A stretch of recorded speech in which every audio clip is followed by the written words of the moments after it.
সনাতনী হিন্দু মতে পূজার সময় আসন আর আচমন দুটি খুবই কিন্তু গুরুত্বপূর্ণ বিষয়।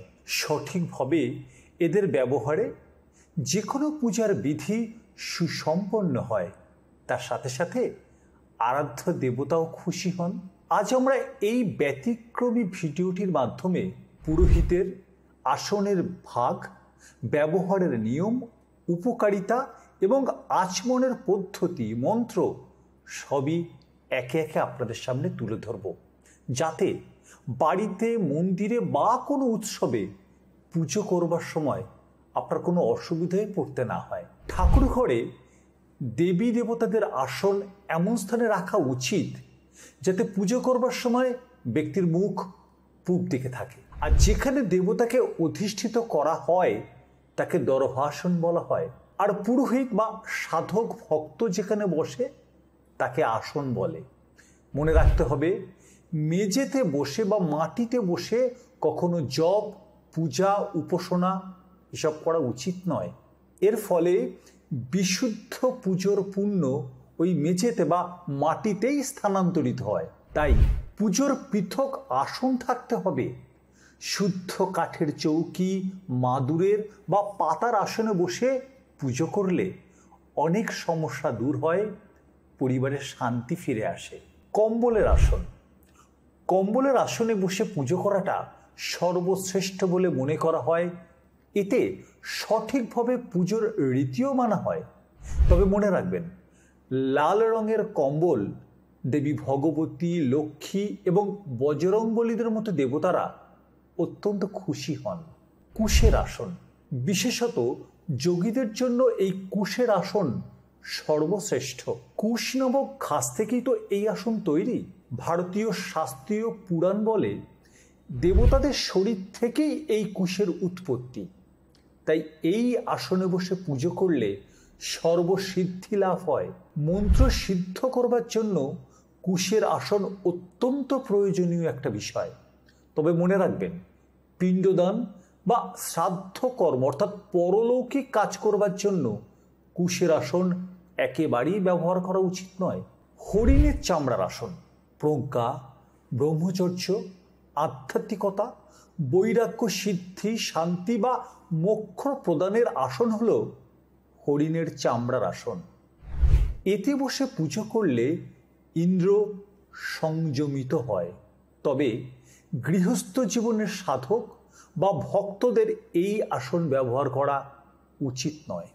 বাঘের চামড়ার আসন। বিশিষ্ট সাধু, সন্ন্যাসী, যোগী এবং স্বয়ং শিব বাঘের চামড়ার আসনই ব্যবহার করেন ধ্যান বা পূজার সময়। এই আসনে শুদ্ধ চিত্তে সাধনা করলে ধনবৈভব, ভূসম্পদ, পদপ্রতিষ্ঠা লাভ করা যায়। ভগবানের আশীর্বাদও মেলে খুব তাড়াতাড়ি।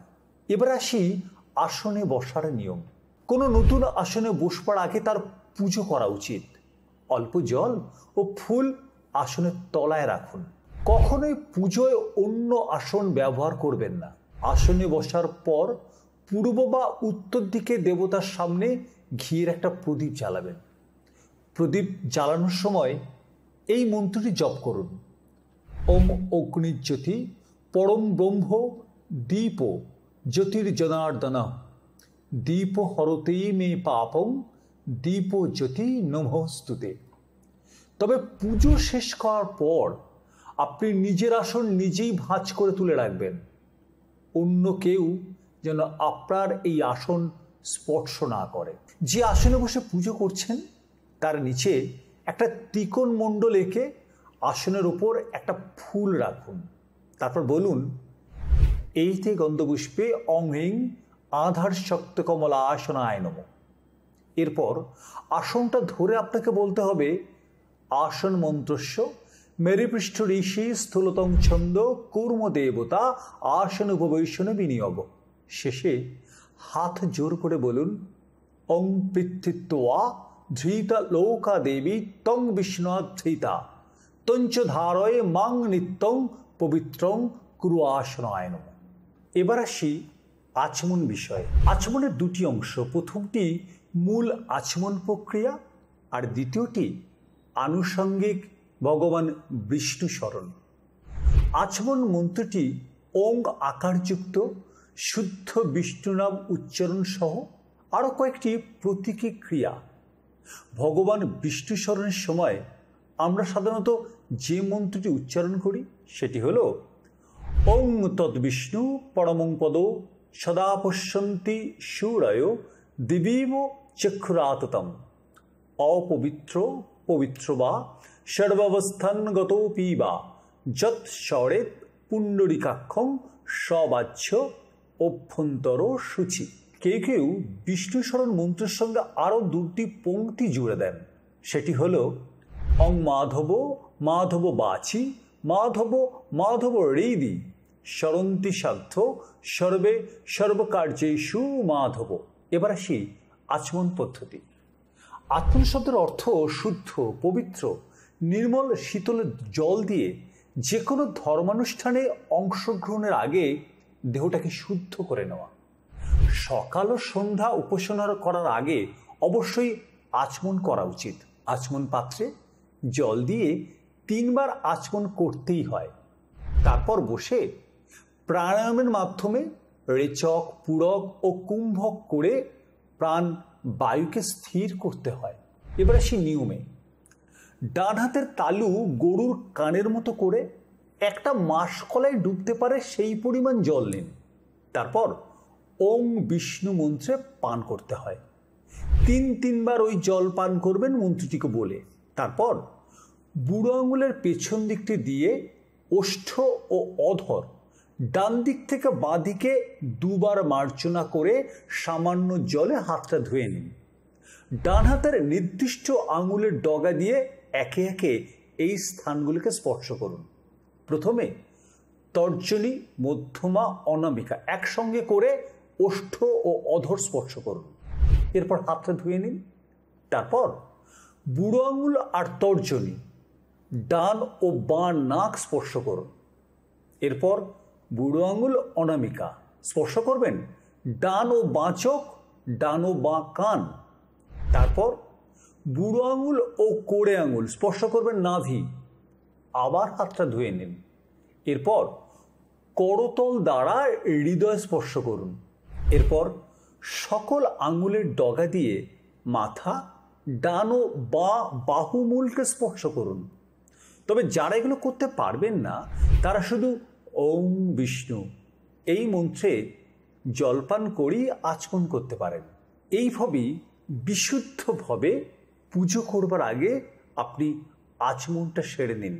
তাহলে আপনার পূজার প্রক্রিয়া শুদ্ধ হবে, ভগবান প্রীত হবে। এই ভিডিওটি যদি ভালো লেগে থাকে অবশ্যই আমাদের চ্যানেলের লাইক বটনটাকে আগে ক্লিক করুন। আর এই ধরনের ভিডিও আরও তাড়াতাড়ি আরও বেশি করে পেতে অবশ্যই আমাদের চ্যানেলটিকে সাবস্ক্রাইব করবেন। প্রত্যেকে ভালো থাকবেন। নমস্কার। সনাতনী হিন্দু মতে পূজার সময় আসন আর আচমন দুটি খুবই কিন্তু গুরুত্বপূর্ণ বিষয়। সঠিকভাবে এদের ব্যবহারে যে কোনো পূজার বিধি সুসম্পন্ন হয়, তার সাথে সাথে আরাধ্য দেবতাও খুশি হন।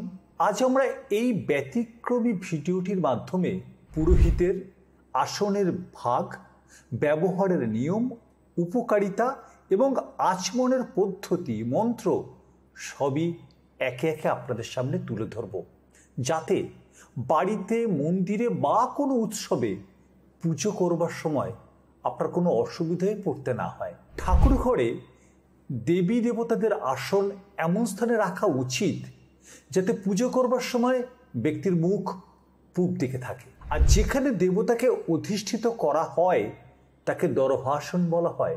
আর পুরোহিত বা সাধক ভক্ত যেখানে বসে তাকে আসন বলে।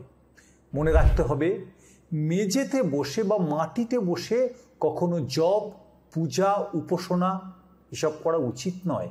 এর ফলে বিশুদ্ধ পুজোর পুণ্য